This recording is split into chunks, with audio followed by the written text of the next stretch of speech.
Hi hello viewers, wheels benz hydraulic சேனலுக்கு உங்களை வரவேற்கிறோம். நம்ம இப்போ என்ன பார்க்க போகிறோம் அப்படின்னாக்கா, BMW காரோட அலாய் வீல் பெண்டை பற்றி தான்.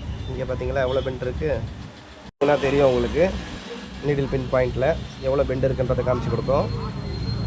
எவ்வளோ பெண்டு இருக்குது, இதனால தான் வண்டி ஓட்டும் போது நமக்கு ஃபுல்லாக வாப்ளிங் ஆகுது. ஸோ அதனால் நம்ம 160 அபோவ் மேலே போகும்போது நமக்கு ஒரு கிளியரன்ஸ் கிடைக்க மாட்டேங்குது, வண்டியில் வாபிள் ஆகிற மாதிரி ஃபீலிங் ஆகும். இது நம்ம ரெடி பண்ணிட்டோம். ரெடி பண்ணதுக்கப்புறம் இருக்கிற வீடியோ தான் இது. இதை பார்த்தாலே உங்களுக்கு தெரியும். இப்போ நீடில் பின் பாயிண்டில் ரொட்டேஷன் எப்படி இருக்குன்றதை பார்க்கலாம் வாங்க. இதை பார்த்தீங்களா எவ்வளோ கிளியரன்ஸாக இருக்குது.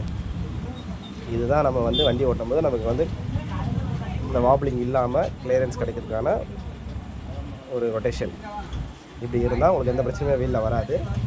இது நிறைய பேருக்கு தெரியல. ஷோரூம் போகிறாங்க, ப்ளஸ் அங்கே போனால் வீல் தான் மாற்றணும்னு சொல்கிறாங்க. ஆனால் நம்ம எந்த மாதிரி வீலாக இருந்தாலும் ரெடி பண்ணுவோம். டிஸ்கிரிப்ஷனில் நான் இதை லிங்க்ஸ் கொடுத்துருக்கேன்.